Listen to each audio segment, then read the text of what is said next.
आप देख रहे हैं डॉक्टर सुरेश कुमारी चैनल पे। आज का देखिए हमारा विषय राजनीति की मान मर्यादा से संबंधित है।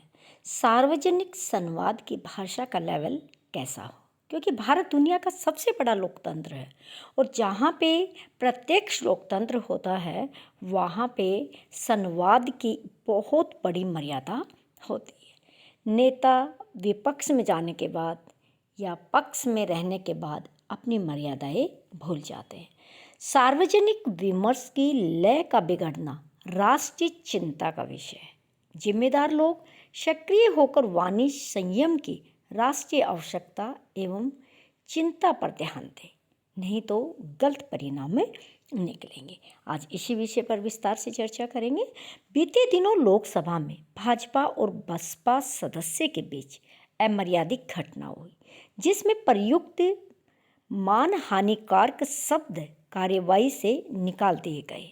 राष्ट्रीय कार्यवाही से निकाले गए कुछ शब्द निकाले गए, वो भी एक चिंता की बात है। राष्ट्र चिंतित है। मर्यादा विहीनता का सिलसिला नया नहीं है।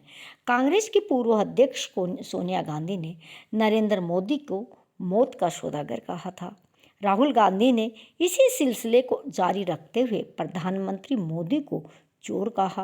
वर्तमान अध्यक्ष मल्लिकार्जुन खड़गे ने इस खराब परिपाटी से कोई सीख नहीं ली। उन्होंने प्रधानमंत्री को रावण कह दिया। कांग्रेसी मणिशंकर अय्यर तो समय समय पर भड़काऊ बयान देते रहते हैं। सपा सांसद शफीकुर रहमान बर्क भी ऐसे ही है। असुरुद्दीन ओवैसी तो भड़काऊ और आपत्तिजनक बयान देने के अभ्यस्त हो चुके हैं।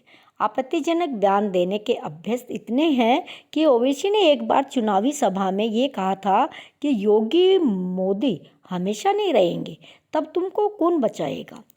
ओवैसी के भाई अकबरुद्दीन ओवैसी ने तो चुनौती देते हुए कहा था कि 15 मिनट के लिए पुलिस हटा लीजिए तो फिर दिखा देंगे कि 25 करोड़ मुसलमान 100 करोड़ हिंदुओं पर भारी पड़ सकते हैं। उन्होंने भगवान श्री राम की माता कौशल्या के बारे में भी आपत्तिजनक बातें कही थी। तमिलनाडु के मंत्री उदयनिधि स्टालिन ने सनातन धर्म को कोरोना, मलेरिया और डेंगू बताते हुए उनके खात्मे का आह्वान किया। सनातन धर्म और रामचरित्र मानस के बारे में विवादास्पद टिप्पणियां जारी है।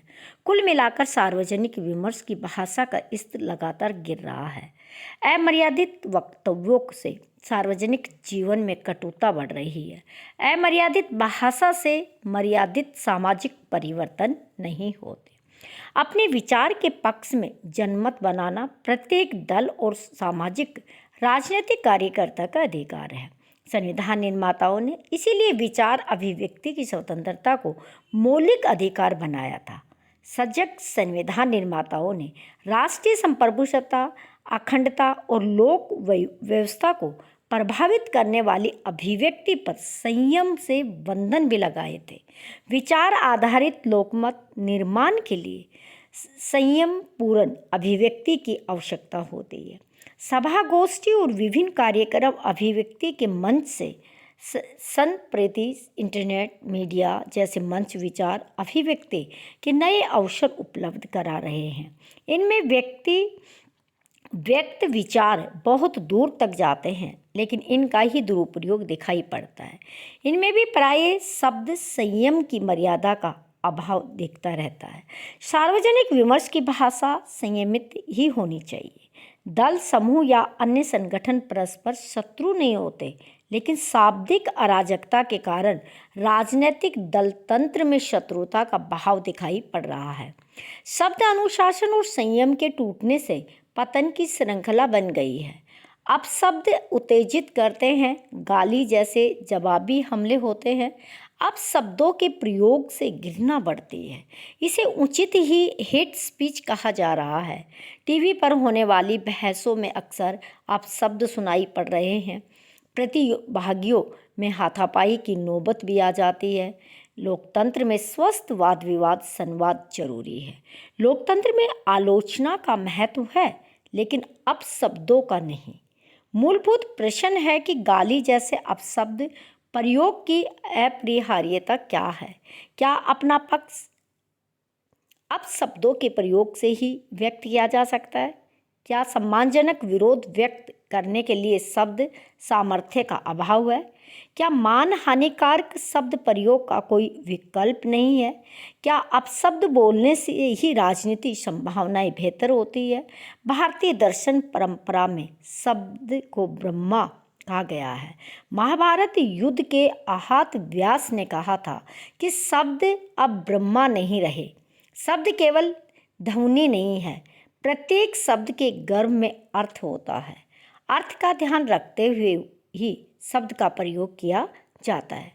पतंजलि के महाभाष्य में शब्द के सम्यक प्रयोग पर जोर दिया और वह शब्द का सम्यक ज्ञान और सम्यक प्रयोग ही अपेक्षित परिणाम देता है। विपरीत विचार के प्रति आक्रामक होना स्वाभाविक है। डॉक्टर राम मनोहर लोहिया, अटल बिहारी वाजपेयी और मधु लिमये आदि अनेक सांसद तत्कालीन सरकार पर आक्रामक रहते थे, लेकिन उनके शब्द प्रयोग वाक् सौंदर्य प्रकट करते थे। विपक्षी भी उनसे प्रेरित होते थे। संप्रति अपशब्दों ने सुंदर शब्दों को विस्थापित कर दिया। अब शाब्दिक अराजकता का माहौल है। समाज का गठन भाषा से हुआ है, परस्पर संवाद हुआ, सहमति और असहमति भी चली। भाषा संस्कृति की संवाहक है। समाज को सांस्कृतिक बनाने का काम ही संयम पूर्ण भाषा से ही संभव है। भाषा विज्ञानी मौलवी निविशी ने 1923 में कहा था कि भाषा सामाजिक संगठन का काम करती है।